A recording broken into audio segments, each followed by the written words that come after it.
Bismillahirrahmanirrahim. Assalamualaikum warahmatullahi wabarakatuh.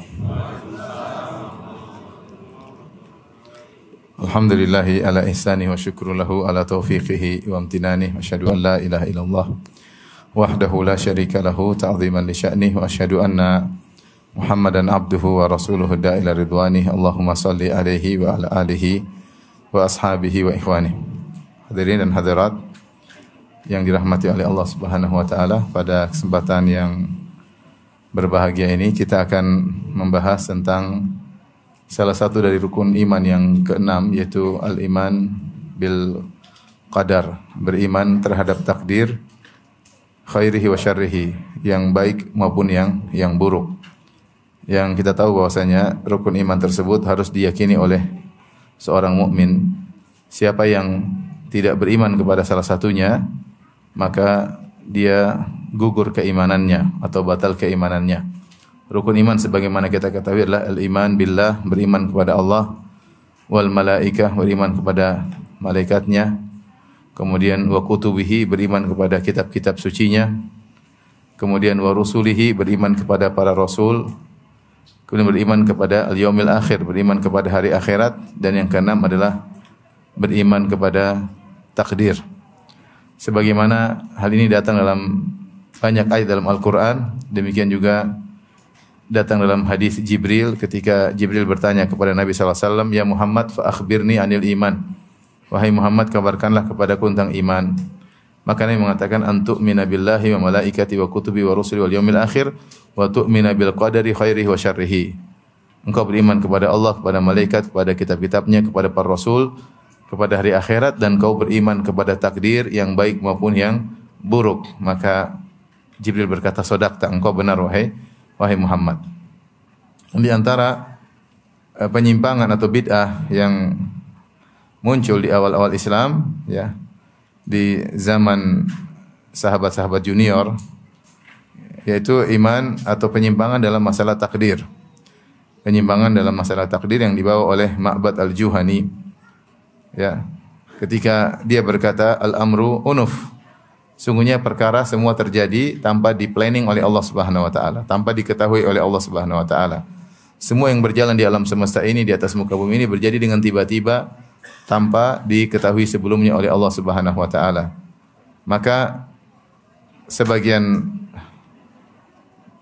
orang pun bertanya kepada Ibnu Umar tentang bagaimana pendapat beliau tentang hal ini. Pendapat Ma'bad al-Juhani yang mengatakan bahwasanya segala perkara terjadi tanpa diplanningkan terlebih dahulu oleh Allah Subhanahu wa taala, tanpa diketahui oleh sebelumnya oleh Allah Subhanahu wa taala. Maka Ibnu Umar berkata, "Idza laqita haula fa akhbirhum anna Ibnu Umar bari'um minhum wa hum bura'u minni." Jika engkau bertemu dengan mereka, yaitu Ma'bad al-Juhani dan pengikutnya, sampaikan kepada mereka bahwasanya Ibnu Umar, saya Abdullah bin Umar radhiyallahu anhu, berlepas diri dari mereka dan mereka berlepas diri dariku. Dan sampaikan kepada mereka, walladzi nafsu ibnu Umar biyadihi, law anna ahadahum anfaqa mithla uhudin dhahaban ma qabilahu Allahu minhu hatta yu'mina bil qadar. Kata Ibnu Umar, demi zat yang jiwa Ibnu Umar berada di tangannya, itu demi Allah Subhanahu wa taala, seandainya salah seorang dari mereka menginfakkan harta sebesar emas sebesar gunung Uhud, ya, yaitu infak yang sangat besar, meskipun sebesar gunung Uhud itu panjangnya sekitar 8 kilo, lebarnya sekitar 3 kilo, tingginya 100 meter lebih. Kalau itu seorang memiliki emas, sebongkah emas sebesar itu, kemudian dia infakkan, maka kata Ibnu Umar, ma qabilahu Allahu minhu, Allah tidak akan menerima darinya hatta yu'mina bil qadar, sampai dia beriman kepada takdir. Artinya apa? Dia kufur. Kalau dia kufur, segala amalannya tidak diterima. Wa qadimna ila ma amilu min amalin faja'alnahu haba'an mantsura. Orang kafir kalau beramal saleh, maka Allah jadikan amalan tersebut debu yang berterbangan, tidak ada nilainya. Tidak ada nilainya. Oleh karenanya, jika seorang kufur kepada salah satu dari rukun iman, maka dia bukan orang beriman. Mungkin dia beriman kepada 5 rukun iman, namun dia tidak percaya sama takdir. Ini bukan orang beriman. Atau dia beriman kepada 5, dia tidak percaya tidak ada hari kebangkitan, juga bukan orang beriman. Dia beriman kepada Allah, kepada kitab suci, namun dia mengatakan malaikat tidak ada. Malaikat itu hanya bisikan-bisikan dalam hati. Ini juga bukan orang beriman. Maka hanya dikatakan seorang beriman jika beriman kepada 6 perkara tersebut, di antaranya iman kepada takdir. Dan potensi untuk menyimpang dalam masalah takdir besar karena seorang dengan keterbatasan akalnya mulai masuk dalam ranah yang tidak boleh akal masuk di situ, tentang kenapa Allah begini, kenapa Allah begitu. Kenapa Allah berbuat begini, kenapa Allah berbuat begini. Kenapa Allah menciptakan iblis, kenapa Allah menciptakan Firaun, kenapa Allah menciptakan penghuni surga, kenapa Allah menciptakan penghuni neraka. Timbul pertanyaan-pertanyaan yang menunjukkan akal mencoba masuk pada ranah yang bukan ranahnya. Ya, makanya Rasulullah SAW mengatakan idza dzukiral qadar fa'amsiku. Jika disebutkan tentang takdir maka tahan diri, jangan berlebihan. Sehingga akhirnya akal tidak mampu, akhirnya menolak ayat-ayat Allah Subhanahu wa taala. Taib. Iman kepada takdir maksudnya apa? Sederhana ya. Dan ini adalah hal yang fitrah bagi masyarakat ya. Kita tahu masyarakat bahkan di tanah air kita kalau terjadi musibah mereka mengatakan sudah takdir. Takdir mau ngapain lagi ya? Bahkan mbah-mbah sudah digariskan sama yang di atas. Mau diapain ya? Artinya mereka mungkin tidak pernah ngaji seperti kita, tapi mereka sudah menerima bahwasanya Tuhan sudah yang mengatur segalanya. Sehingga dengan mudahnya mereka berkata sudah takdir. Sudah kodratnya begitu, mau bagaimana ya? Saya saja sering dengar lain dari ibu saya. Ibu saya bukan ya enggak ngaji seperti kita, ibu saya ya. Tapi sejak dulu sering bilang wes takdir piye. Takdir mau gimana lagi ya? Wes kodratnya gitu mau bagaimana lagi. Itu diucapkan sama orang-orang awam, maksudnya hal yang kita sering dengar ya, bahwasanya semua sudah digariskan oleh Allah Subhanahu wa taala ya. Dan alhamdulillah meskipun begitu banyak syubhat terkait masalah takdir, tapi tadi Allah menjadikan fitrah manusia untuk menerima bahwasanya alam semesta ini ada yang atur dan ada yang memplanningkan, ada yang mengatur kejadian-kejadian di alam semesta. Itu yang disebut dengan apa? Takdir. Taib, apa hakikat beriman kepada takdir? Beriman kepada takdir memiliki 4 rukun. Siapa yang beriman dengan 4 rukun ini maka dia sudah benar dalam beriman kepada takdir. Ya. Namun sebelumnya saya ingin menyampaikan beberapa atau saya sampaikan dulu aja, baru saya sampaikan beberapa tanbihat, yaitu peringatan-peringatan. 4 rukun tersebut dikatakan seorang beriman kepada takdir. Pertama, dia meyakini tentang ilmu Allah, bahwasanya Allah Subhanahu wa taala mengetahui semua yang akan terjadi. Ilmu Allah meliputi segalanya, termasuk meliputi semua yang akan terjadi. Kemudian semua yang akan terjadi tersebut, ini yang kedua, rukun kedua, Allah tulis dalam suatu kitab yang namanya Al-Lauh Al-Mahfuz. Allah tulis pengetahuan Allah tersebut tentang semua yang akan terjadi sampai hari kiamat pada Lauhil Mahfuz. Ingat, Allah tidak mencatat semua ilmu Allah, tapi ilmu yang terkait dengan apa yang akan terjadi di alam semesta sampai hari kiamat, itu yang dicatat di Lauhil Mahfuz.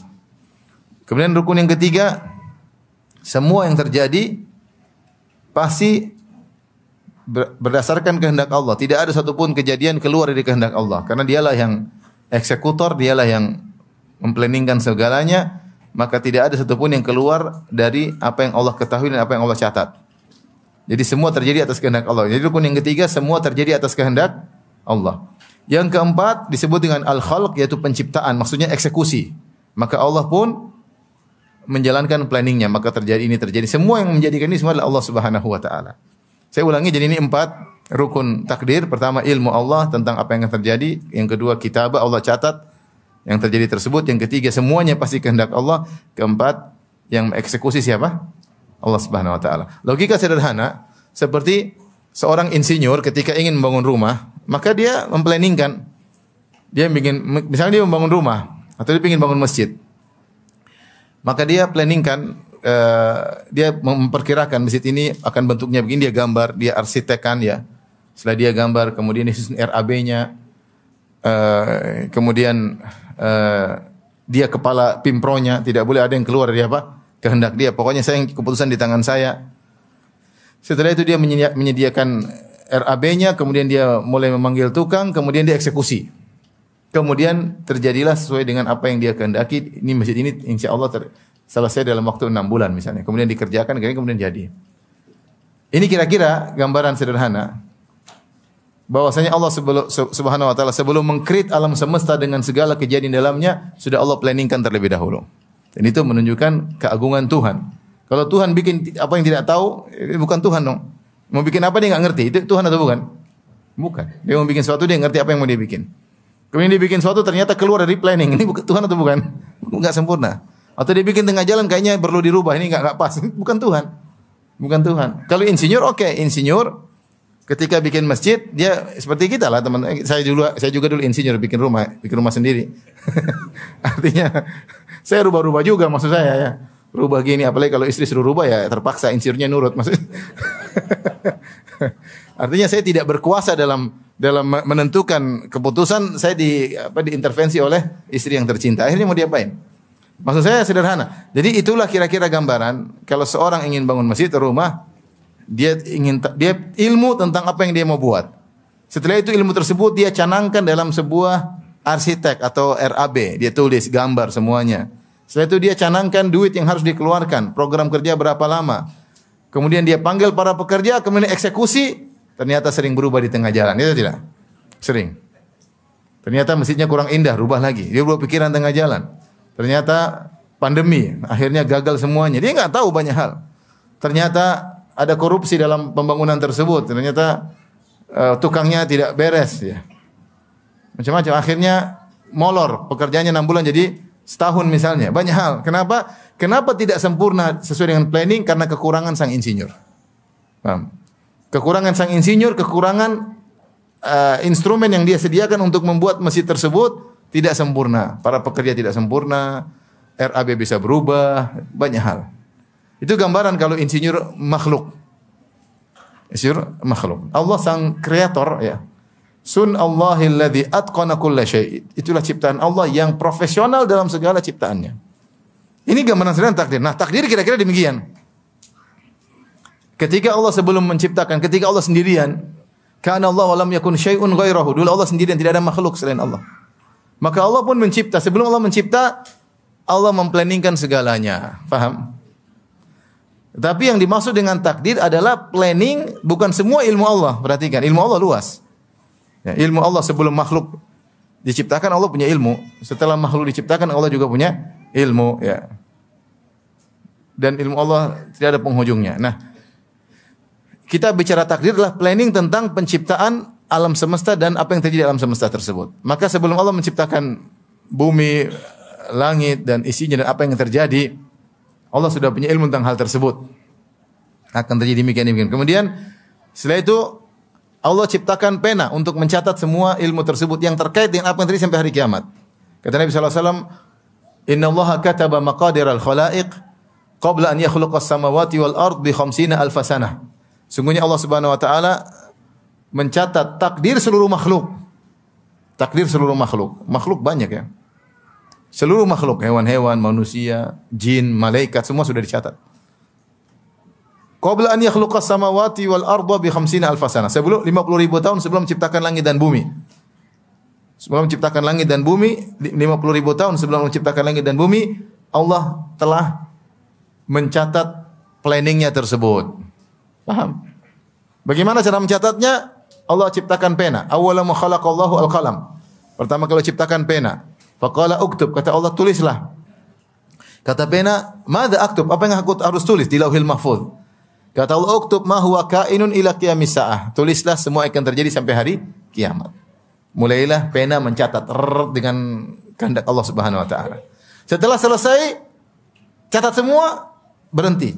Kata Nabi sallallahu alaihi wasallam, "Rufi'atil aqlam wa jaffatis suhuf." Pena sudah diangkat dan lembaran sudah kering. Sudah. Planning sudah selesai, sudah pakem, tidak bakalan apa? Berubah. Itu di Lauhil Mahfuz, tidak bakalan berubah. Maka berjalanlah semua yang terjadi sesuai dengan apa yang Allah telah catat di Lauhil Mahfuz. Paham? Nah, secara bahasa Indonesia kita bilang takdir itu planning. Paham? Takdir itu planning, gampangannya. Setelah itu, mulailah Allah mengeksekusi. Ketika Allah mengeksekusi, semua yang terjadi pasti sesuai kehendak Allah. Enggak ada yang keluar dari kehendak apa? Allah. Semua yang terjadi, maksiat, kejahatan, kebaikan, ada iblis, ada Fir'aun, semua sudah diplanningkan enggak? Semua sudah. Ini kadang-kadang mulai ranah akal bermain. Kok Allah ciptakan ini? Ini maksud saya perlu ingatkan. Tapi saya jelaskan dulu. Takdir seperti itu pokoknya. Sebelum semua terjadi, sebelum Allah eksekusi, sebelum Allah ciptakan, semua sudah Allah planningkan dan semuanya atas kehendak Tuhan. Dan dialah Tuhan yang sungguhnya. Kalau ada sesuatu terjadi luar kehendak dia bukan Tuhan. Berarti ada yang intervensi. Ada orang yang ikut campur, bukan Tuhan dong. Tuhan yang sesungguhnya dia tidak ada yang intervensi. Dan semua tidak ada yang berjalan kecuali dengan kehendak siapa? Kehendak dia. Paham? Ini. Setelah itu Allah ciptakan, maka terciptalah dari awal. Dari Allah ciptakan langit, ciptakan bumi, Adam beranak pinak. Terus sampai kita sekarang, sampai kita ikut pengajian sekarang, sudah diciptakan oleh Allah dan sudah ditulis dalam planning Allah Subhanahu wa taala. Sampai yang terjadi hingga hari kiamat. Paham?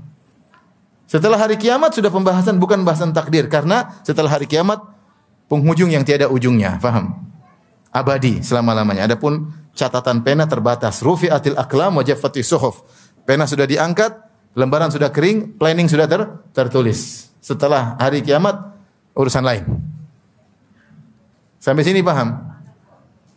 Selesai. Itulah namanya beriman kepada takdir. Ada 4 rukunnya. Rukun pertama apa?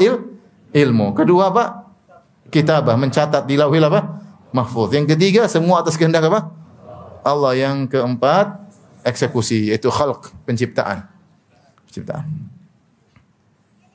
Taib. Apa sih maksud kita beriman pada takdir? Ini sebenarnya maksudnya sederhana.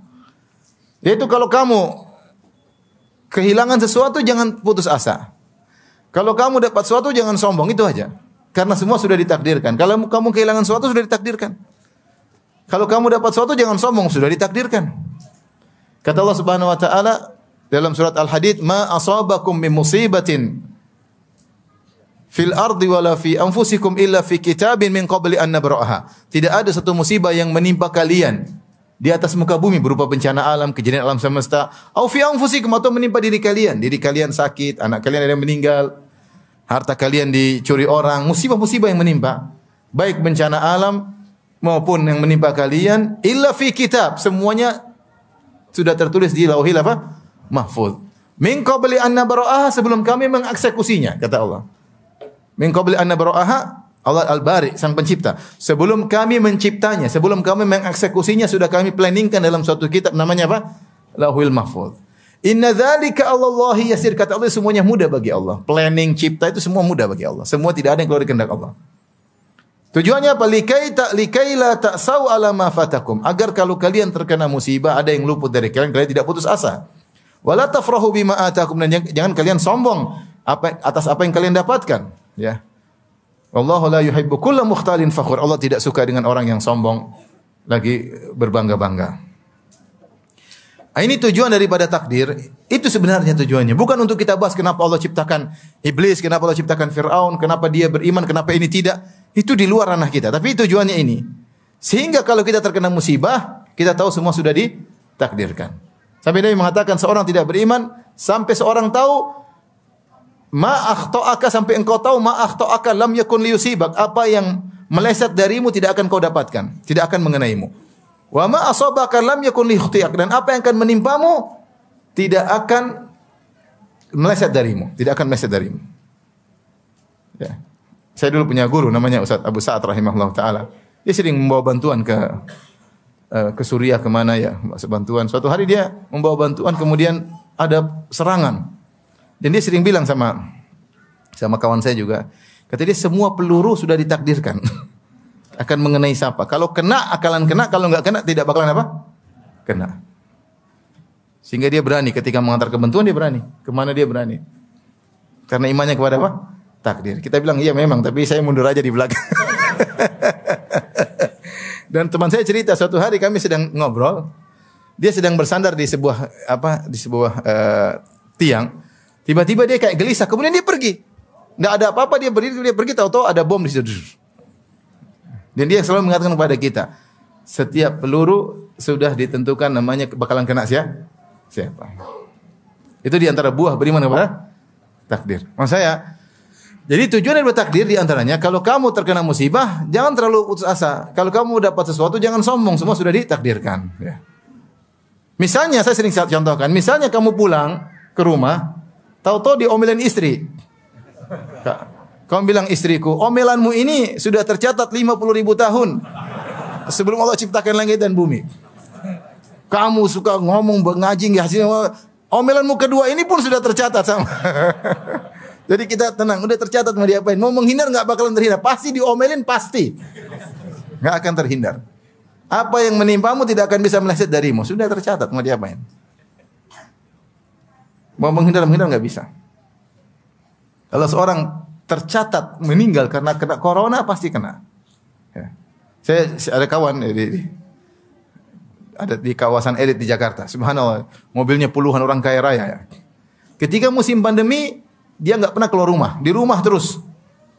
Dan dia selamat. Pandemi pertama selamat, serangan kedua musim Delta dia pun selamat. Ketika Omikron lagi lemah corona, dia ingin renovasi rumah. Renovasi rumah, dia pergi ke hotel, kena meninggal. Kalau Allah kehendak dia ingin meninggal karena corona, mau berusaha bagaimanapun tidak akan meleset. Makanya demikian perkataan orang beriman, "Qul la yusibana illa ma kataballahu lana." Katakanlah tidak akan menimpa kami kecuali apa yang telah Allah catat bagi kami. Sudah, mau diapain? Seorang ikhtiar berusaha, tapi kalau sudah takdir, ikhtiar tidak bermanfaat. Ikhtiar tidak bermanfaat. Tidak akan bisa meleset dari apa yang telah Allah tentukan. Yang kedua, kalau kamu dapat sesuatu jangan sombong. Ya, wala tafrahu bima atakum, dan jangan kau sombong kalau Allah berikan kamu sesuatu. Jangan bilang karena saya banyak pengalaman, karena saya pintar, memang itu yang tersebab. Tapi kalau Allah tidak takdirkan, kau nggak bakalan dapat. Betapa banyak orang lebih pintar daripada kamu, nggak kaya seperti kamu. Betapa banyak orang yang lebih banyak pengalaman tidak jadi bos seperti kamu. Kenapa? Karena pengalamannya jadi anak buah terus.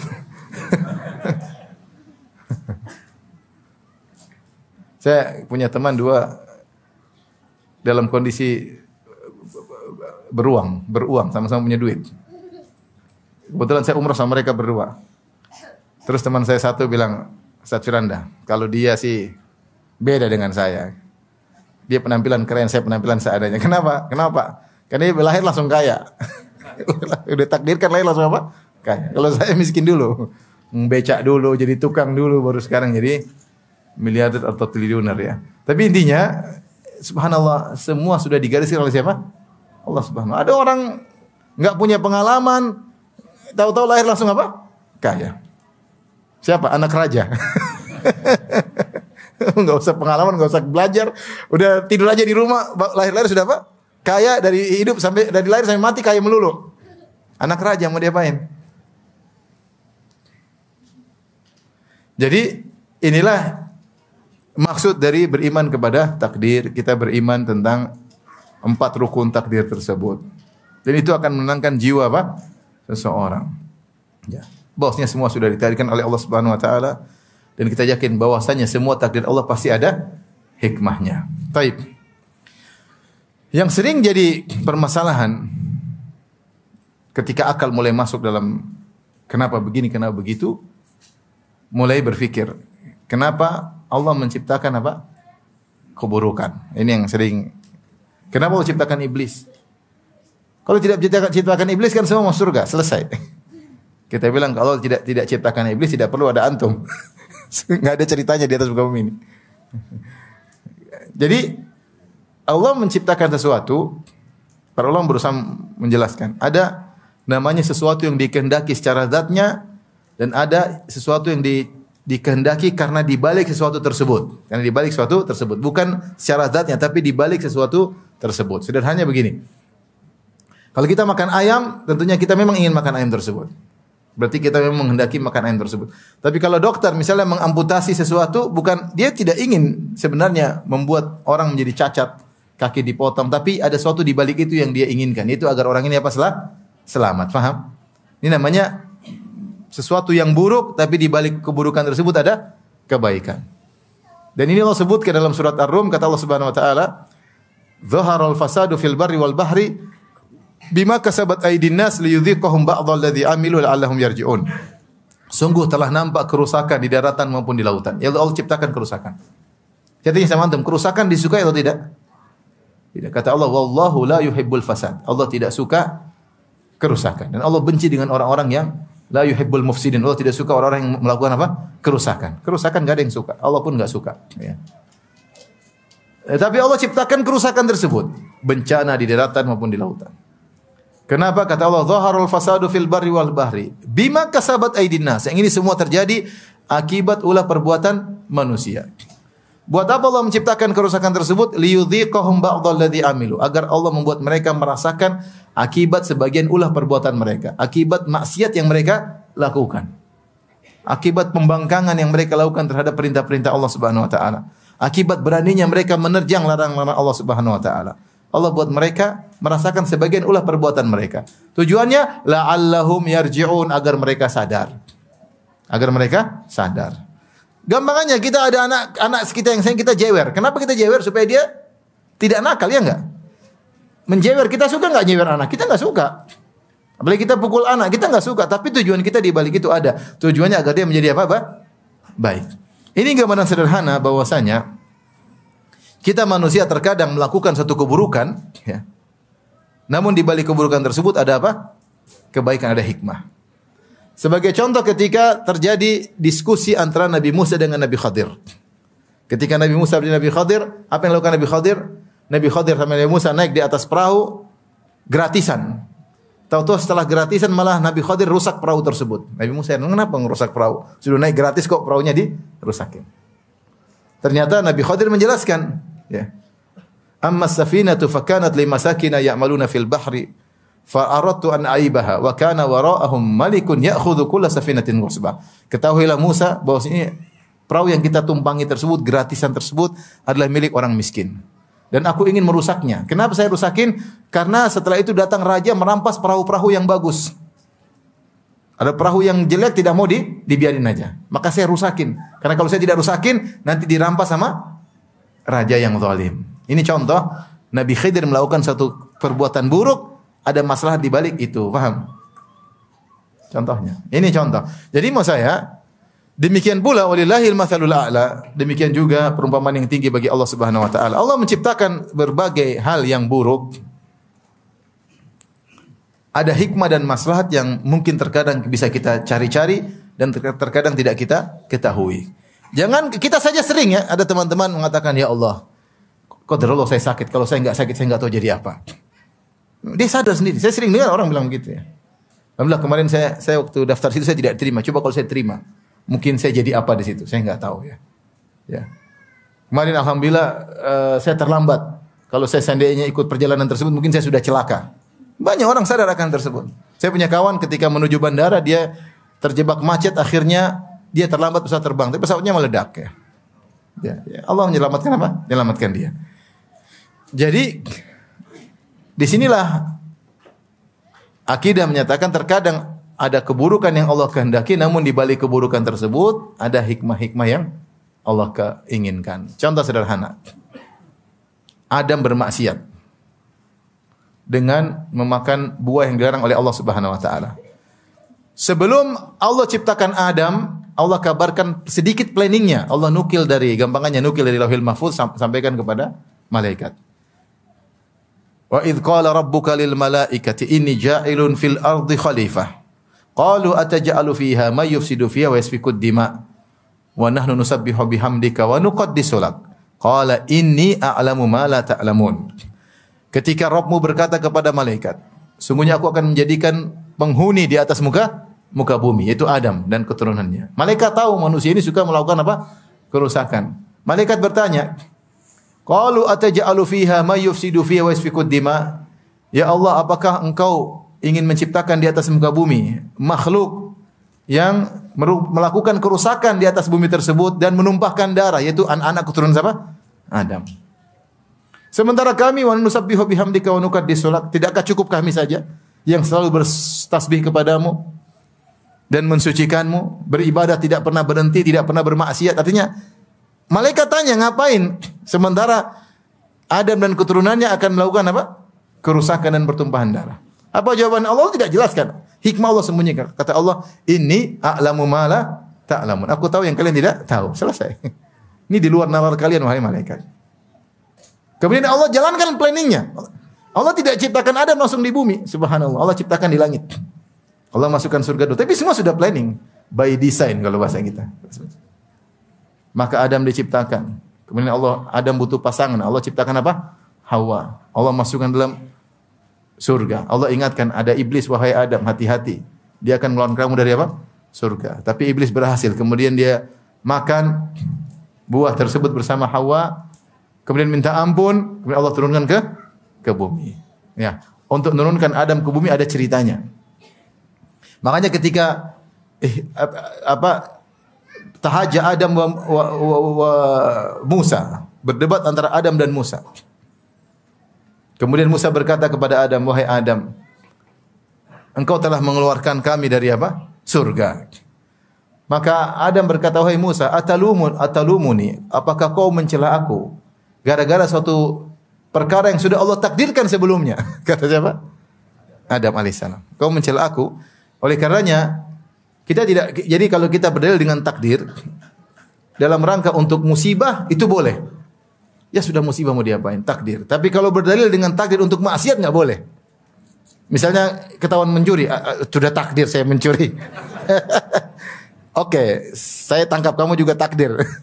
Makanya ketika ada seorang datang khalifah, dia mencuri, dia mengatakan, saya sudah takdir mencuri. Kata khalifah tersebut, saya potong tanganmu juga sudah takdir.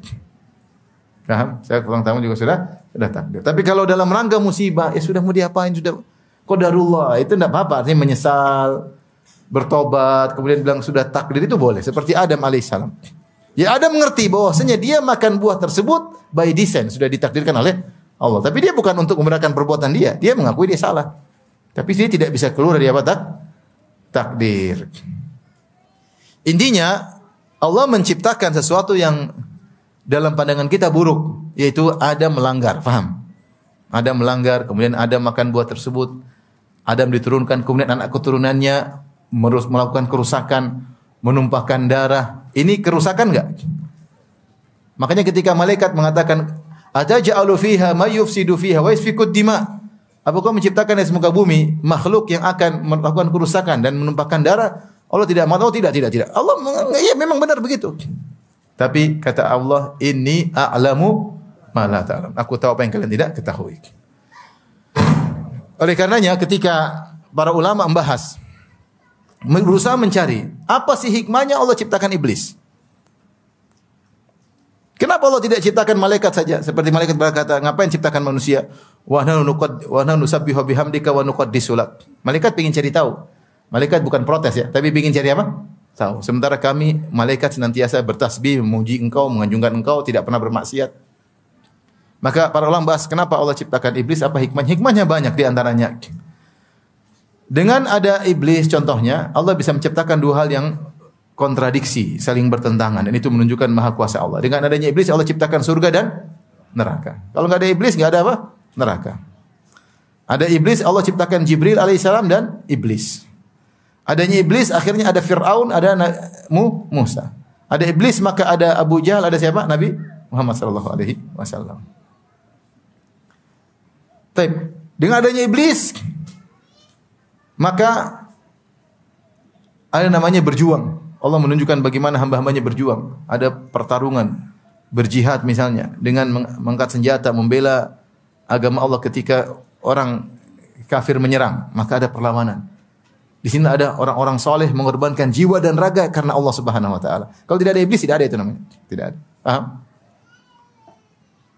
Dengan adanya iblis, ada yang namanya bertobat. Kalau enggak ada iblis, enggak ada orang bermaksiat. Maka muncullah sifat Allah Tawwabur Rahim, Ghafurur Rahim. Kalau enggak ada iblis, enggak bisa muncul apa? At-Tawwab yang maha menerima taubat. Tidak ada akan muncul Al-Ghafur yang maha apa? Pengampun. Oleh iblis semuanya. Ini di antara apa namanya hikmah-hikmah adanya iblis ya. Kalau enggak ada iblis, yang namanya syadidul iqab, Allah sangat keras siksaannya. Enggak ada iblis, enggak ada yang masuk neraka. Ini para ulama mencoba mencari hikmah. Tentu ada hikmah yang Allah lebih tahu, kita tidak tahu. Ya. Ada yang mengatakan, Ustaz, bisa kan? Apa enggak bisa Allah Maha Kuasa kemudian menampakkan sifat Maha Pengampunnya tanpa ada iblis? Ya, kita bilang enggak bisa. Ini sama saja kamu bilang, apakah Allah mampu naik ke bawah? Ya enggak ada lah. Nama naik ke ke atas. Apakah Allah mampu menciptakan segitiga yang bulat? Kalau segitiga enggak mungkin bulat, paham? Itu pertanyaan yang enggak logis ya. Apakah Allah mampu mengampuni sementara tidak ada yang berdosa? Lah gimana tidak ada yang berdosa yang mau diampuni? Paham? Itulah di antara para ulama mencari hikmah kenapa diciptakan iblis.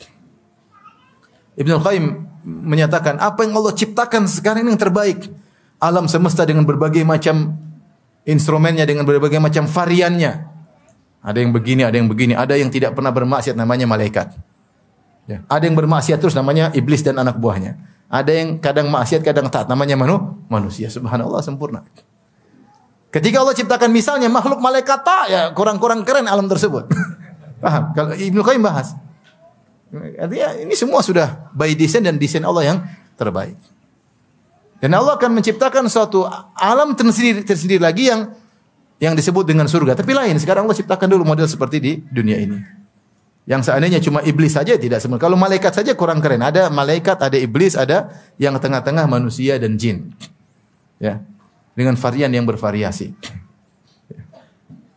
Sun Allahillati atqana kulla syai'. Itulah ciptaan Allah yang sempurna, yang profesional dalam segala ciptaannya. Nah, ini saya ingin sampaikan agar kita tidak termakan dengan khayalan-khayalan. Kita bilang Allah menciptakan sesuatu yang buruk karena ada hikmah di balik itu. Paham? Maka di antara iman kepada takdir, wa tu'mina bil qadari khairihi wa syarrihi. Kata Nabi SAW. Rukun iman yang keenam, engkau beriman kepada takdir yang baik maupun yang buruk. Artinya yang baik sudah diplanningkan, sebagaimana yang buruk juga sudah diplanningkan. Kenapa Allah planningkan yang buruk? Ada kebaikan di balik itu yang tidak kita pahami. Malaikat saja tanya kepada Allah, kenapa engkau ciptakan ya Rabb Adam keturunannya yang melakukan kerusakan, menumpahkan darah? Allah cuma menjawab, inni a'lamu ma la ta'lamun. Aku tahu yang kalian tidak kalian ketahui. Selesai.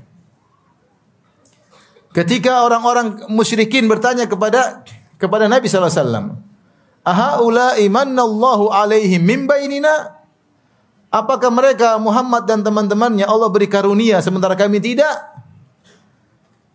Allah mengatakan, "Alaihissallahu a'lam bisyakirin." Allah lebih tahu mana yang lebih bersyukur. Selesai. Ya, Allah lebih tahu mana yang bersyukur. Siapa yang Allah pilih jadi kafir, yang Allah pilih jadi beriman, itu urusan Allah Subhanahu wa taala. Ketika Nabi Muhammad SAW berusaha memberi hidayah kepada Abu Talib, memberi petunjuk, sampai Abu Talib, paman yang sangat dia cintai, yang selalu membela Islam. Sampai akhir hayatnya Rasulullah SAW datang jenguk, Rasulullah SAW berkata, "Ya ammi, qul la ilaha illallah, kalimatan uhaju laka bi'indallah." Wahai pamanku, ucapkan la ilaha illallah. Engkau apalagi kurang, wahai Abu Talib. Engkau seperti ayahku sendiri. Engkau saudara kandung bapakku. Engkau rawat aku sejak aku masih kecil. Engkau mencintaiku lebih daripada anak-anakmu sendiri. Engkau pasang badan kalau ada orang-orang ingin memusuhiku. Tidak ada yang berani mengorekku sedikit pun ketika engkau masih ada. Wahai pamanku. Satu saja. Bilang apa? La ilaha illallah. Kalau kau bilang ini, kalimatan uhaju laka bi andallah. Saya akan bela engkau habis-habisan di depan Allah Subhanahu wa taala. Tapi ada Abu Jahal. Abu Jahal berkata, "Atarghabu an millati Abdul Muttalib?" Wahai Abu Talib, kau benci dengan agama bapakmu Abdul Muttalib, kakek Nabi. Akhirnya Abu Talib tidak mau mengucapkan la ilaha illallah, meninggal dalam kondisi musyrik. Allah turunkan ayatnya dalam surat Al-Qasas, "Innaka la tahdi man ahbabta, walakin Allah yahdi man yasha wa huwa a'lamu bil muhtadin." Perhatikan kata Allah. Engkau tidak bisa beri petunjuk kepada orang yang kau apa? Cintai. Tetapi Allah beri petunjuk kepada siapa yang Allah kehendaki, dan dia lebih tahu siapa yang berhak dapat apa? Petunjuk. Selesai. Nabi Muhammad SAW sedih. Tapi itu namanya takdir. Itu namanya takdir. Apa hikmah di balik wafatnya Abu Talib dalam kondisi kafir? Urusan Allah Subhanahu wa taala. Urusan Allah. Kenapa Allah menjadikan anaknya Nabi Nuh kafir? Urusan Allah Subhanahu wa taala. Kenapa ayahnya Ibrahim kafir? Urusan Allah Subhanahu wa taala. Ya. Tapi pasti ada hikmah di balik itu semua. Jadi ini saya ingin jelaskan agak detail agar akal kita tidak nakal mulai bertanya-tanya yang tidak-tidak. Yakin bahwasanya apa yang Allah takdirkan pasti ada hikmahnya, masuk nalar kita atau tidak masuk dalam nalar kita. Makanya Allah putus semua usaha akal untuk masuk di ranah yang bukan ranahnya, Allah mengatakan la yus'alu amma yaf'alu. Allah tidak ditanya tentang apa yang dia kerjakan. Jangan tanya-tanya Allah. Wa hum yus'alun, justru mereka yang bakalan ditanya kenapa berbuat begini, berbuat begini. Yang dihisab Allah atau kita yang dihisab? Kita yang dihisab. Siapa yang mau hisab Allah di kiamat? La yus'al, Allah tidak ditanya tentang apa yang dia lakukan. Selesai. Ya kamu hambaku, beriman saja sama takdir, enggak usah macam-macam. Tujuan kamu beriman pada takdir, kalau luput dari sesuatu jangan putus asa, kalau dapat sesuatu jangan sombong. Bukan untuk tanya-tanya kenapa Allah begini, kenapa Allah begitu. Ketika orang-orang mulai masuk dalam memasukkan akal dalam ranah takdir, maka muncullah firqah-firqah yang macam-macam. Ada namanya Jabriyah, ada namanya Qadariyah. Qadariyah dulu ada gulat Qadariyah, ada Qadariyah yang biasa, yang ekstrim dan yang enggak ekstrim. Mulailah Jahmiyah, mulailah muncul firqah-firqah yang salah dalam memahami takdir. Di antaranya tadi Ma'bad al-Juhani yang muncul sejak zaman sahabat, yang mengatakan, logika dia mengatakan tidak ada takdir. Kenapa kalau takdir Allah enggak adil dong? Gitu. Allah enggak tahu. Allah sudah tentukan penghuni neraka, penghuni surga, Allah enggak adil dong. Akal dia mengatakan demikian. Dia berusaha menolak takdir karena akal tidak sampai. Akhirnya dia mengatakan al-amru unuf, segala perkara terjadi dengan tiba-tiba tanpa planning sebelumnya, tanpa ada ilmu Allah sebelumnya, Allah baru tahu ketika terjadi. Dan ini konsekuensinya bahwasanya Tuhan itu enggak beres, enggak ngerti apa yang akan terjadi. Dan penyimpangan tentang takdir bukan cuma didahului oleh firqah-firqah yang sesat, bahkan dalam misalnya dalam Bible Perjanjian Lama, di dalam Bible orang-orang Yahudi ya, disebutkan, saya sebut dalam buku saya, di 2 tempat disebutkan maka Allah pun menyesal. Mereka mengatakan maka Allah pun apa? Menyesal. Ketika kita mendengar Allah menyesal, apa itu yang namanya menyesal? Menyesal itu tidak sesuai dengan planning, Pak. Di luar dari perencanaan, tidak sebagaimana yang diduga. Ini menunjukkan kelemahan. Dalam Islam enggak ada namanya Allah apa? Menyesal. Semua sudah by design dan semua otoritas hanya Allah Subhanahu wa taala. Tapi ketika mereka sebutkan, jadi Allah ciptakan manusia di zaman Nabi Nuh, ternyata mereka bermaksiat, maka Allah pun apa? Menyesal. Maka Allah kirim azab kepada mereka. Tapi pernyataan Allah menyesal repot. Menunjukkan Allah ilmunya terbatas. Ternyata yang terjadi di luar ilmu Allah. Terjadi di luar kehendak Allah. Maka ini contoh penyimpangan sudah ada selain kaum muslimin ya, dari Yahudi. Kemudian juga misalnya orang Syiah, mereka punya akidah namanya al-bada. Al-bada itu badalillah. Allah berubah pikiran. Allah berubah pikiran. Kenapa timbul akidah ini? Karena mereka menyatakan imam-imam mereka mengetahui ilmu gaib. Terkadang imam mereka menyampaikan suatu akan terjadi demikian. Kemudian audiensnya sudah percaya. Ternyata di hari hanya tidak terjadi. Mereka bilang, ya imam, kamu bilang akan terjadi. Kalau tidak terjadi, kata imam tersebut, Allah berubah pikiran. Badalillah. Ini berarti bukan by design. Paham? Ini juga tidak masuk dalam. Ini menunjukkan Tuhan tidak sempurna. Ini akidahnya orang-orang Rafidhah. Kalau orang Yahudi Tuhan menyesal, orang Rafidhah Allah berubah pikiran. Kalau kita enggak ada. Oh, sudah semua illa fi kitabin min qabli an nabra'a. Semuanya sudah dicatat di Lauhil Mahfuz sebelum kami mengeksekusinya. Inna dzalika 'ala Allahi yasir. Itu mudah bagi Allah Subhanahu wa taala. Baik, dari sini kita tahu akal ini terbatas. Akal ini sebagaimana indera yang lain punya keterbatasan. Mata tidak bisa melihat yang jauh, tidak bisa melihat terlalu kecil, tidak bisa ketika gelap tidak bisa melihat.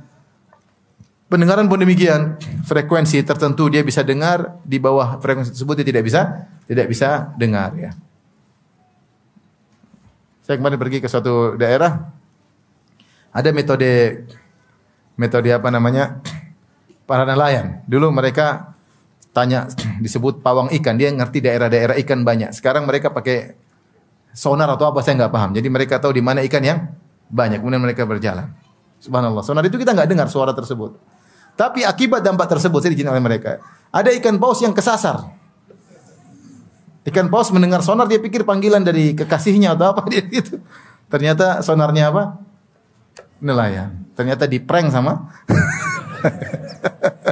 Artinya subhanallah ada suara yang kita tidak dengar. Luar biasa. Ya, pendengaran kita terbatas. Ikan bisa dengar, kita tidak bisa dengar. Lemah, manusia ini lemah. Ya. Jadi kemampuan telinga terbatas, penglihatan terbatas, sama akal pun ada batasannya. Ketika mereka bertanya kepada Nabi Muhammad, wa yas'alunaka 'anir ruh, kata Allah, mereka bertanya kepada engkau tentang ruh. Apa itu hakikat ruh? Enggak usah dijelaskan, enggak mampu akal kita menalarnya. Qulir ruhu min amri rabbi, katakanlah ruh itu urusan Rabbku. Wa ma utitum minal ilmi illa qalila. Kalian tidak diberi ilmu kecuali hanya apa? Sedikit. Jadi kata Allah tidak perlu jelaskan karena ilmu mereka tidak bisa menalar. Faham? Otak kita terbatas. Antum aja anak kecil, misalnya anak-anak antum lah. Antum melarang dia main game. Dia bilang, "Kenapa, Bi? Kenapa dilarang?" Antum enggak mungkin jelas. Ini nanti dampaknya. Dia enggak paham. Dia enggak paham. Susah ya. Ya. Anak saya waktu sunat, kenapa disunat, Bi? Kan saya enggak bisa jelasin. Dia waktu disunat masih umur 4 tahun atau 3 tahun. Kenapa disunat? Kan bingung. Bilang, kalau disunat nanti Abi belikan mainan. Itu jawabannya. Dia paham kalau habis sunat dibelikan apa? Mainan. Tapi kalau sunat itu nanti ini akan menghilang dia enggak paham. Waktunya enggak sampai. Akal kita apa? Lemah. Ya. Sama kalau sering bilang, kalau antum disuruh jelaskan bagaimana proses kok kita bisa telepon di sini, bisa didengar di luar negeri. Kok bisa video call dari sini sampai luar negeri. Menjelaskan saya aja enggak bisa jelaskan gimana, apa ke gelombang macam-macam enggak bisa jelaskan. Sampai saya tanya, antum bisa jelaskan kok bisa? Kita bisa video call dari sini sampai luar negeri, dia jawab bisa Ustaz. Kalau kuota masih ada masih bisa. Akal dia cuma bicara kuota, ada kuota bisa. Saya maksudnya bukan itu, maksudnya kenapa gelombang kok bisa wajah kita ke sini bisa terbiaskan ke sana. Enggak, saya saja enggak bisa jelaskan. Enggak, akal saya enggak sampai. Saya butuh ilmu untuk bisa menjelaskan tersebut. Jadi akal kita ini banyak tidak sampai. Ibarat anak kecil nakal kita larang dia enggak ngerti. Kita menjelaskan enggak, Pak? Profesor ngajar anak umur 2 tahun, ngerti atau tidak? Enggak bisa ngerti. Ini antara makhluk dengan ilmu makhluk yang sama-sama cetek.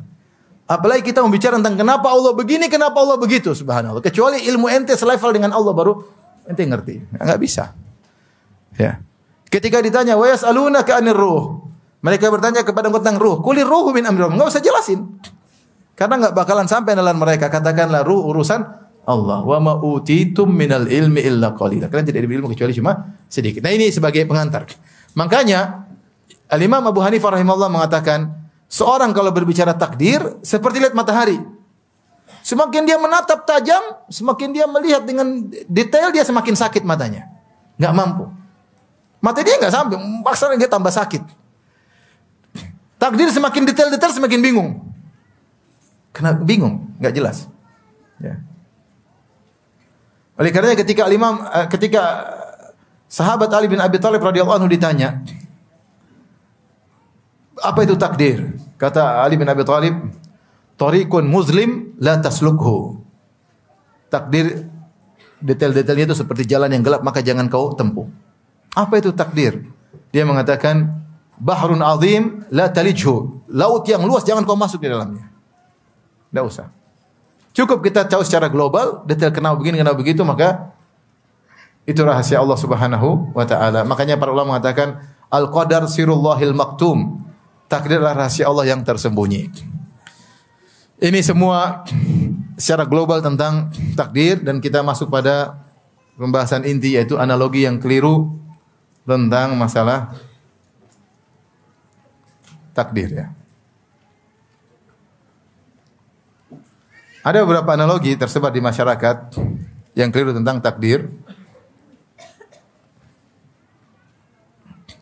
Yang pertama, analogi yang disampaikan oleh Jabriyah. Mereka mengatakan bahwasanya manusia itu ibarat kapas atau buluh yang diterbangkan oleh angin. Dia tidak bisa berkutik, dia hanya mengalir bersama angin tersebut. Dia mengalir bersama angin tersebut. Ini analogi yang disampaikan oleh Jabriyah, sehingga seakan-akan kita semua terpaksa. Dia mengatakan manusia seperti harakatul murta'ish, seperti orang yang lagi gemetar. Ketika seorang dia gemetar, dia enggak pingin tapi tangannya bergerak apa? Sendiri. Ya. Ini tentu logika disampaikan oleh orang Jabriyah yang meyakini bahwasanya manusia tidak punya kehendak sama sekali. Dia hanyalah pasrah dengan ketentuan Tuhan tanpa ada kehendak sama sekali. Ini analogi pertama, analogi yang salah. Kenapa? Secara syariat Allah menyatakan manusia punya kehendak. Meskipun kehendak tersebut tidak akan keluar dari kehendak Allah. Tapi manusia punya kehendak. Allah mengatakan wa ma tasyauna illa ayyasha Allahu rabbul alamin. Tidaklah kalian berkehendak kecuali di bawah kehendak Allah. Tapi kalian punya kehendak atau tidak? Punya. Allah mengatakan wa hadainahu najdain. Kami berikan petunjuk kepada dia dengan dua petunjuk. Ada jalan kebaikan, jalan keburukan. Ada yang memilih jalan kebaikan, ada yang memiliki jalan apa? Keburukan. Allah tidak pernah maksa. Dia milih sendiri. Ya.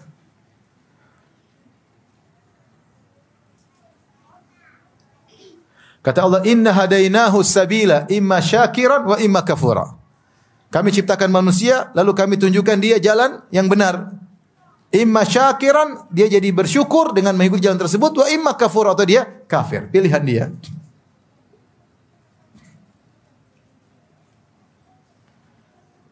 Wa amma Samud fastahabbul ama 'alal huda. Allah mengatakan, adapun kaum kafir fastahabbul ama 'alal huda. Mereka lebih menyukai kesesatan daripada petunjuk. Jadi mereka milih. Ya. Kata Allah, qulil haqqu mir rabbikum. Qulil haqqu mir rabbikum faman syaa'a falyu'min wa man syaa'a falyakfur. Siapa yang ingin beriman silakan milih, siapa yang ingin kafir silakan apa? Milih. Manusia punya kehendak. Ya, punya kehendak. Dalil-dalil menunjukkan ini sangat banyak. Ini secara syariat. Secara kenyataan kita punya kehendak. Saya mau minum atau tidak, saya milih atau tidak. Saya mau minum terserah saya. Saya lihat air putih saya enggak jadi minum misalnya. Misalnya, terserah saya. Ada makanan mau pilih enggak, saya bisa milih. Tidak ada yang maksa saya. Tidak ada yang maksa saya. Dan saya bisa membedakan antara gerakan yang pilihan saya dan gerakan di luar pilihan saya. Kalau orang jatuh dari tangga, itu pilihan dia atau bukan? Bukan. Ya. Tapi ada gerakan yang bisa dia pilih. Ya. Jadi intinya, terkadang kita gerak, kita nggak sadar tahu gerak sendiri. Atau orang tua kadang-kadang saya lihat nggak kuat. Ya. Gimana? Gerak dia nggak mau diam nggak bisa. Gerak apa? Sendiri. Contoh gerakan di luar nalar kita, jantung. Kita yang ngatur atau tidak? Nggak ngatur. Jantung bergerak sendiri. Kita tidur, jantung berdetak. Sejak kita lahir, sejak kita diciptakan, ditiupkan ruh, jantung apa? Berdetak sampai kita mati. Mau kita tidur, mau kita apa, berdetak terus. Di luar nalar, di luar kontrol kita maksud saya. Dan banyak gerakan dalam tubuh di luar kontrol kita nggak tahu. Jadi ada gerakan yang kita kehendak kita, ada gerakan di luar apa kehendak kita. Makanya dalam syariat, kalau orang dipaksa, dia tidak berdosa ya. Ya. Kata Allah Subhanahu wa taala, "Illa man ukriha wa qalbuhu mutmainnun bil iman, walakin man syara bil kufri sadran." Kata Allah, kalau ada orang dipaksa untuk mengucapkan kalimat kekufuran seperti Ammar bin Yasir, disuruh memaki Nabi, disuruh merendahkan Islam, kalau tidak dia dibunuh, maka dia ucapkan. Apakah dia berdosa? Jawabannya tidak. Karena kata Allah, illa man ukriha wa qalbu mutmainnun bil iman, kecuali dipaksa. Kalau dipaksa, apa yang dilakukan? Maka tidak ada hukumnya. Nah, kita dalam kehidupan sehari-hari ini banyak perkara kita tidak dipaksa, kita memilih. Ya, memilih makan ini kita bisa milih. Ada yang tidak bisa kita pilih, ada. Tapi banyak yang bisa kita apa? Milih. Mau belok kanan kita bisa belok kanan, belok kiri kita bisa belok kiri. Mau makan yang ini atau tidak makan kita bisa memilih. Mau hadir pengajian, tidak hadir pengajian kita bisa memilih. Mau YouTube kita mau klik atau enggak klik kita bisa apa? Memilih. Mau meneruskan nonton atau berhenti kita bisa milih. Jadi tidak benar bahwasanya manusia itu seperti bulu yang berterbangan tidak bisa berkutik sama sekali. Seandainya kalau kita seperti bulu yang berterbangan tidak punya kehendak sama sekali, maka tidak pantas Allah mengadab kita. Tidak pantas Allah memberikan kita surga atau mengadab kita karena kita semua tidak bisa berkutik. Tapi kenyataannya kita punya kehendak dan kita bisa memilih. Meskipun semua yang terjadi sudah diplanningkan oleh Allah dalam apa namanya takdir. Inilah. Bagaimana Ustaz sudah? Enggak usah terlalu banyak mikir. Pokoknya begitu. Pokoknya begitu. Apa yang kau lakukan sudah ditentukan oleh Allah, tapi kau tidak tahu ketentuan tersebut. Makanya orang berkata, sering tanya sama saya, Ustaz, kalau kita sudah ditakdirkan masuk neraka, percuma dong kita beramal soleh. Saya bilang, iya benar, percuma. Pasti kau juga masuk apa? Neraka. Cuma siapa yang tahu takdirmu? Apakah kau pernah naik ke atas langit, kemudian kau nengok isi lauhil mahfuz? Kau lihat namamu Paijo bin Paimin, tinggal di perumahan apa namanya ini?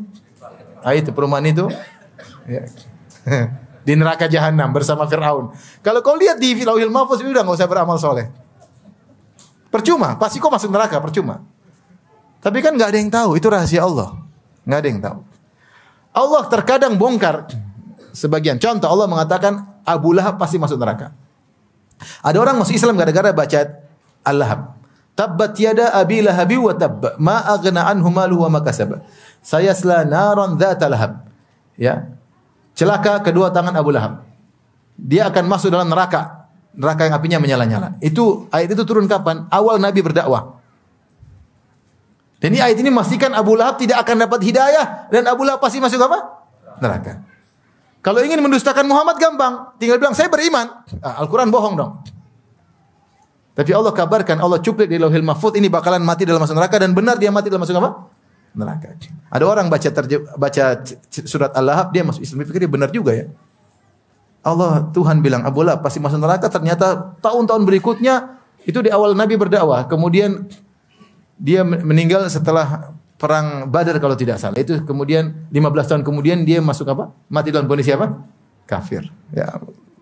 Ini contoh Allah. Tapi kalau kita kan nggak ada yang tahu. Kita nggak pernah lihat Lauhil Mahfuz atau bukan Lauhil Mahfuz. Paimin bin Paijo di surga bersama 1000 bidadari. Oh sudah selesai. Mau maksiat mau apa pasti masuk neraka, pasti masuk surga. Karena Lauhil Mahfuz tidak bakal apa? Berubah. Tapi kita nggak ada yang tahu. Makanya di antara hikmah rahasia takdir kita nggak ada yang boleh pede. Kita nggak tahu ujung kita. Jangan sombong dengan iman yang kita miliki. Kita nggak tahu ujung kita seperti apa. Ya. Dan juga jangan memutus asakan seorang. Ini tukang mabuk tuh pasti belum tentu masuk neraka. Bisa jadi di ujung dia apa? Sadar. Dan banyak orang seperti itu. Ya. Jadi logika pertama bahwasanya manusia seperti bulu yang berterbangan tidak benar karena kita punya kehendak, kita bisa memilih. Ya. Meskipun semuanya sudah ditakdirkan. Analogi yang berikutnya.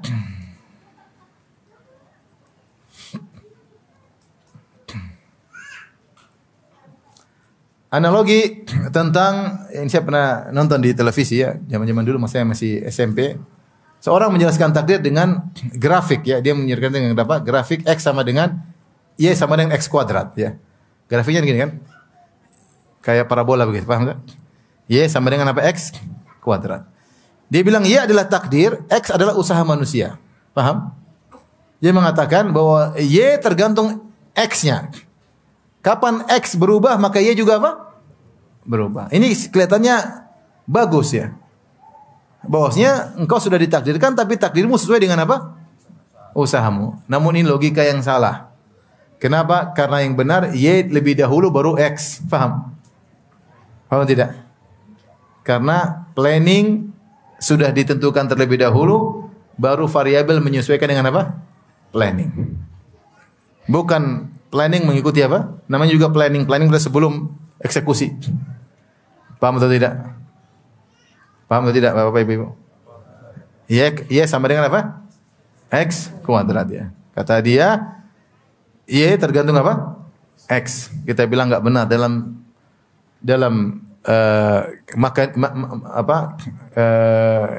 aturan takdir, mekanisme takdir yaitu Y didahulukan dahulu ditentukan baru kemudian apa? X mengikuti. Hanya saja Y tidak ada yang tahu. Y tidak ada yang tahu. Rahasia Allah Subhanahu wa taala. Logika kedua yang keliru. Ya. Allah benar berfirman ya. Dalam Al-Qur'an ya. Innallaha la yughayyiru ma biqaumin hatta yughayyiru ma bi anfusihim. Allah tidak akan merubah kondisi suatu kaum sampai mereka merubah kondisi mereka. Ini benar, barang siapa yang beriman Allah akan berikan kebahagiaan, barang siapa yang bermaksiat Allah berikan apa? Kesengsaraan. Namun semua sudah ditakdirkan. Semua sudah ditakdirkan. Ya. Jadi ketika Allah memplanningkan takdir, Allah juga menurunkan sunnatullah yang berlaku. Ya. Sunnatullah itu bagian daripada takdir. Siapa yang makan dia kenyang misalnya ya. Siapa yang beramal soleh masuk apa? Surga. Enggak ada ceritanya Allah masukkan surga orang yang tidak beramal soleh. Karena takdir itu pun ada aturannya. Disebut dengan sunnatullah. Ya.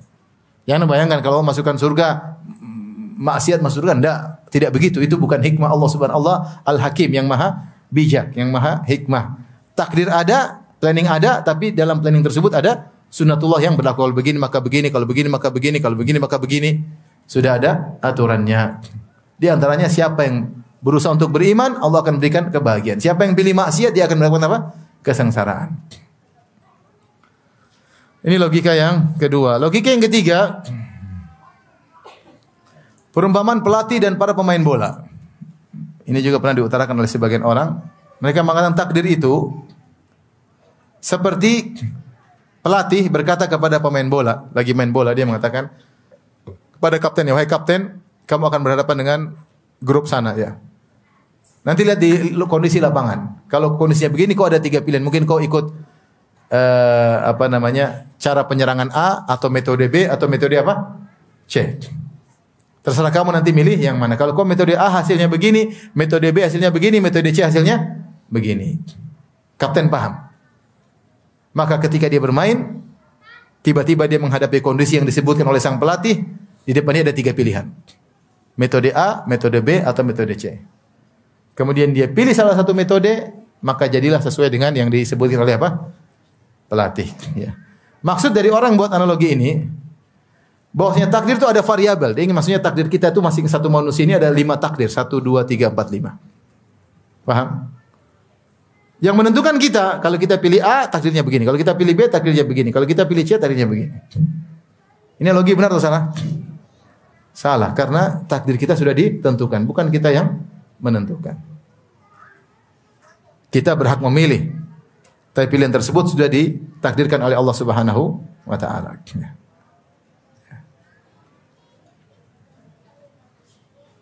Paham titik kesalahannya? Paham seakan-akan takdir yang menentukan apa? Kita. Yang benar takdir sudah ditentukan, tapi dalam takdir tersebut ada aturan yang berlaku. Siapa yang beriman masuk surga. Siapa yang kafir masuk neraka. Ini semua tapi semua sudah ditakdirkan. Antum jangan terlalu banyak mikir lah. Pokoknya ini salah udah. Karena kalau tidak begini berarti Allah enggak sempurna. Desainnya keliru, paham? Paham? Berarti Allah enggak tahu ini bakalan milih apa. Allah enggak ini ternyata main bola milih mana. Allah enggak tahu. Ini enggak benar berarti. Tuhan tersebut tidak sempurna, dia tidak tahu apa yang akan dia lakukan. Kemudian analogi yang berikutnya yang keliru. Perumpamaan guru dan murid-muridnya. Ini analogi agak logis tapi juga salah. Ini qadariyah. Jadi begini. Dia mengatakan Allah tidak menentukan tapi Allah hanya mengetahui. Ini qadariyah. Qadariyah ada 2. Qadariyah ekstrim yang mengatakan Allah tidak tahu sama sekali. Kalau terjadi baru Allah tahu. Inilah qadariyahnya Ma'bad al-Juhani yang muncul di zaman Ibnu Umar. Ini namanya Gulat al-Qadariyah atau al-Qadariyatul Gulat. Qadariyah ekstrim. Mengatakan Allah tidak tahu apa yang terjadi. Kalau sudah terjadi baru Allah tahu. Ini kafir. Kalau qadariyah yang kedua tidak kafir. Dia hanya mengatakan Allah hanya mengetahui, namun Allah tidak menentukan. Allah hanya mengetahui dan Allah tidak menentukan. Karena kalau dia bilang Allah menentukan, Allah tidak adil. Untuk menyatakan Allah adil, dia bilang Allah tidak menentukan. Manusia akan menentukan masing-masing. Allah hanya mengetahui. Ibaratnya gini. Dia mengibaratkan seorang guru. Seorang guru punya murid 10 orang. Guru tersebut bikin ujian. Kemudian guru tersebut kasih ujian. Setelah kasih ujian, guru sudah tulis yang ranking 1 ini, ranking 2 ini, ranking 3, yang tinggal kelas murid kesekian-sekian. Guru tahu yang bahkan berhasil adalah murid pertama, kedua dan sekian. Yang bakalan ranking 1 murid sekian, yang bakalan tidak lulus murid sekian. Tapi yang menentukan mereka sendiri. Guru hanya sekedar mengetahui. Ini logika cukup masuk, tapi ini juga tidak benar. Karena eksekutornya bukan sang guru, paham? Eksekutornya bukan apa sang guru. Kalau kita dalam mekanisme takdir, siapa eksekutornya? Allah Subhanahu wa taala. Allah Subhanahu wa taala. Ini ada kesalahan sebagian dai terjebak dengan kesalahan ini. Ya, ingin menjelaskan apa? Keadilan ya. Tapi kalau dia ingin menjelaskan Allah adil, berarti Allah tidak tahu. Berarti Allah bukan eksekutor. Berarti Allah bukan pencipta yang sesungguhnya. Paham? Ternyata cuma mengetahui doang. Dia tidak bisa eksekusi. Dia bahkan diintervensi tidak bisa. Cuma nonton doang gampangannya. Dan itu tidak sesuai dengan mekanisme Tuhan yang maha kuasa. Paham? Paham tidak? Kalau enggak paham ya sudah. A'udzubillahi minasyaitonirrajim. Jangan kena syubhat ya. Ya. Pokoknya ini sesat. Selesai. Kenapa Ustaz? Karena hilang rukun yang keempat, eksekusi. Karena itu Allah hanya sekedar mengetahui, tidak mengeksekusi. Paham? Taib. Yang terakhir, analogi yang disebut oleh juga Al-Qadariyah. Dia ingin menjelaskan Allah Maha Adil. Dia mengatakan Allah dan makhluk ibarat seorang ayah. Jadi dia tidak mau mengatakan Allah menentukan penghuni surga siapa, penghuni neraka. Iblis masuk neraka, Firaun, Allah dia tidak ingin. Dia tidak ingin menyatakan Allah ciptakan iblis. Iblis jahat sendiri kata dia enggak. Firaun bukan ciptaan Allah, tapi dia jahat sendiri. Dia mengatakan demikian. Jadi tidak ada Allah menentukan penghuni surga, penghuni neraka. Jadi semua di luar dari takdir Allah. Allah hanya mengetahui. Dia mengatakan begini. Analoginya seperti seorang ayah punya anak dua. Kemudian dua-duanya dikasih pedang. Silakan nak, gunakan pedangmu untuk kemaslahatan. Ternyata berjalan dengan waktu, yang satu menggunakan pedangnya untuk berjihad di jalan Allah, yang satu menggunakan pedangnya untuk merampok. Baik. Apakah ayahnya salah? Tidak. Ayahnya kan yang penting sudah kasih apa? Pedang. Ayahnya sudah adil. Kasih pedang yang sama, mereknya sama, ketajamannya sama. Cuma yang satu menggunakan pedangnya untuk berjihad, yang satu menggunakan pedangnya untuk apa? Merampok. Ini logika tentang Allah dan makhluk. Seakan-akan dia mengatakan Allah sudah kasih semuanya. Sama semuanya. Tapi yang satu bermaksiat ya salah sendiri. Yang satunya taat salah sendiri. Allah tidak punya intervensi. Dan ini logika yang salah. Kenapa? Ini pun tidak bisa menjelaskan keadilan Allah. Seandainya dua anak ini memiliki kemampuan yang sama, kecerdasan yang sama persis, dan pedang yang diberikan sama persis, kira-kira outputnya sama atau tidak? Pastinya sama. Ibaratnya kalau seorang bikin robotnya persis sama. Energinya sama, ini sama. Kalau dijalankan, pasti jalannya sama. Enggak ada jalan satu kanan, satu lurus. Ketika ada satu belok kanan, berarti ada energinya yang beda. Iya atau tidak? Iya atau tidak? Iya. Ya. Karena kalau inputnya sama, outputnya pasti apa? Sama. Dua anak ini pasti beda. Ya. Artinya dia ingin menjelaskan Allah Maha Adil. Kenyataannya input yang Allah berikan kepada makhluk tidak sama. Ada seorang yang lahir dalam kondisi sudah muslim, di hadapan keluarga muslim, di lingkungan pesantren, mau sama orang lahir di tempat maksiat. Kenapa bisa begini? Itu urusan Allah. Itu yang kita bilang Allah tidak ditanya. Kenapa yang satu lahir di negara barat di tengah keluarga ateis, kemudian dia jadi ateis, yang satu lahir di lingkungan muslim, beriman, bertauhid. Masa mau disamakan inputnya? Inputnya beda atau sama? Beda. Kenapa bisa beda? Itulah yang urusan Allah, kita tidak tahu. Paham? Ya sudahlah, ikhwan dan akhwat, jangan terlalu berdalam-dalam. Ya. Pokoknya antum kalau kena musibah, diomelin istri, bilang istriku, omelanmu sudah tercatat 50.000 tahun sebelum Allah menciptakan langit dan bumi. Paham? Kalau qadarullah suaminya poligami, ya sudah mas.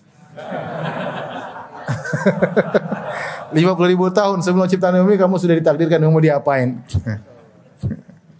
Itu namanya takdir. Kalau dapat kenikmatan jangan sombong. Saya gini, saya pintar. Itu Allah sudah kasih. Ya. Bukan karena kamu cerdas pun yang kasih cerdas siapa? Allah. Ya. Semuanya dari Allah Subhanahu. Jangan sombong dengan apa yang Allah berikan kepadamu. Itu inti dari tujuan kita belajar takdir. Bukan untanya kenapa Allah begini, Allah ciptakan iblis, kenapa ini. Bukan urusan kita. Ilmu kita cetek tidak bakalan sampai pada nalar tentang hikmah Allah Subhanahu wa taala. La yus'alu amma yaf'alu wa hum yus'alun. Allah tidak ditanya apa yang dilakukan dan mereka akan ditanya. Demikian saja kajian kita. Subhanakallah bihamdik asyhadu an la ilaha illa anta astaghfiruka wa atubu ilaik. Assalamualaikum warahmatullahi wabarakatuh.